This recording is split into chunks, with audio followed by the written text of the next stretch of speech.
Here's a little truth about me. I haven't always gotten things right, which, yeah, I know on the surface sounds like nothing to brag about. Nobody's perfect and all the things, yes. But when I look back at certain aspects of my life, I'm not always fond of the memories. For instance, when I think back to elementary school, yeah, there were great moments, but I also think of the girl who desperately wanted the attention of others and would stop at absolutely nothing to get there.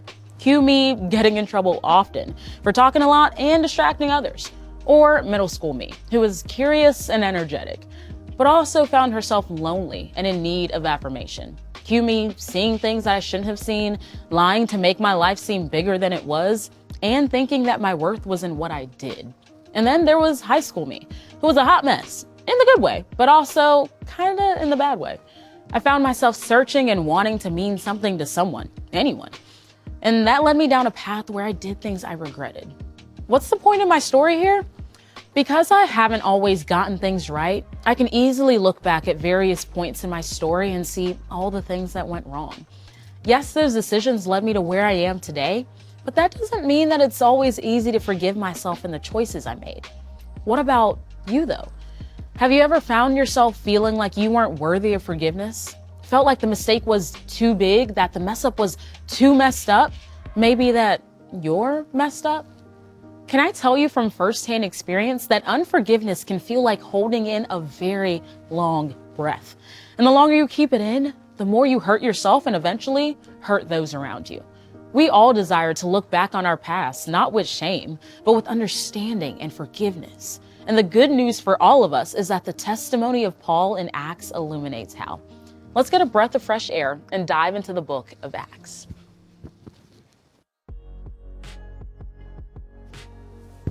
The book of Acts is the book right after the gospel accounts Matthew, Mark, Luke, and John. And is exactly what you might think it is. It's a book of the acts or actions that took place right after Jesus' death and resurrection. Luke, the writer of Acts, documents the activities of the early church, and in chapter 9 in particular, he documents a man whose life is radically changed by Jesus, Paul. Chapter 9, verses 1 and 2 start off with giving us the tea on Saul and how he interacted with the early church. Now Saul was still breathing threats and murder against the disciples of the Lord. He went to the high priest and requested letters from him to the synagogues in Damascus, so that if he found any men or women who belonged to the way, he might bring them as prisoners to Jerusalem. Pause. There's a lot to unpack here.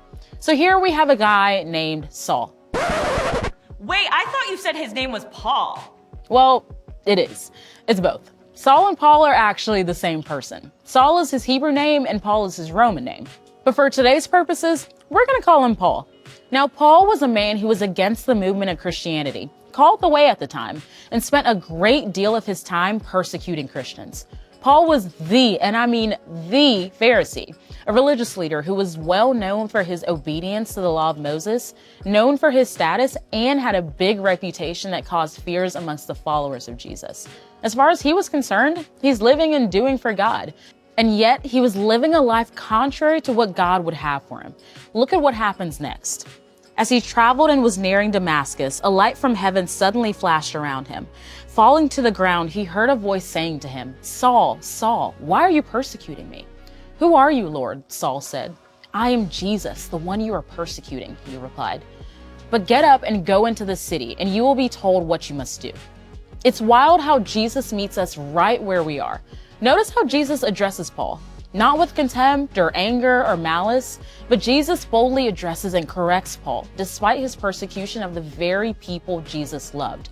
Paul ends up physically blinded by his interaction with Jesus, and he's led by the men traveling with him to Damascus. And in the 3 days he was there, Paul couldn't eat, drink, or see. Reading this, I wonder what he was going through in his mind. Was he reflecting on all that he had done? Did he feel any shame or guilt about his past? Did he struggle to forgive himself or question if he was even forgiven by God? Was he scared that he was too far gone? I'm sure all of those thoughts and worries crossed his mind. But the truth of the matter is, God not only had forgiveness towards Paul, but he also had plans for him. To make sure that he knew this, God spoke to a disciple in Damascus named Ananias. And Ananias was to give Paul a message. Well, Ananias wasn't all too fond of it at first. In fact, he says in verses 13 through 16, "Lord," Ananias answered, I've heard from many people about this man, how much harm he has done to your saints in Jerusalem, and he has authority here from the chief priest to arrest all who call on your name. But the Lord said to him, Go, for this man is my chosen instrument to take my name to the Gentiles, kings, and Israelites. I will show him how much he must suffer for my name. Despite how others saw Paul, his past, and even his present, God saw beyond that. The story ends with Paul regaining his sight, being filled with the Holy Spirit, and going on to spread the good news of Jesus to the Gentiles, kings, and the Israelites. He would also go on to be the writer of the majority of the New Testament, which we get to read thousands of years after his interaction with Jesus. Although God forgave and had plans for Paul, just like he forgives and has plans for us, there are still moments where that's easier heard than received. For many of us, when it comes to our past, it's easy to sit in the darkness. The darkness can represent unforgiveness, self-loathing, holding on to the past, and even sitting in what was. When we live in the darkness, it's daunting and all-consuming, and our emotions can trick us into believing that there's no way out. And yet, when the light of God's love, forgiveness, and mercy shines on our hearts and minds, it changes things. It illuminates that things are better than we see them to be. It allows us to see that we aren't defined by the dark parts of our life, but God's light is bigger than our dark parts. In fact, God's forgiveness is a free gift that changes us from the inside out.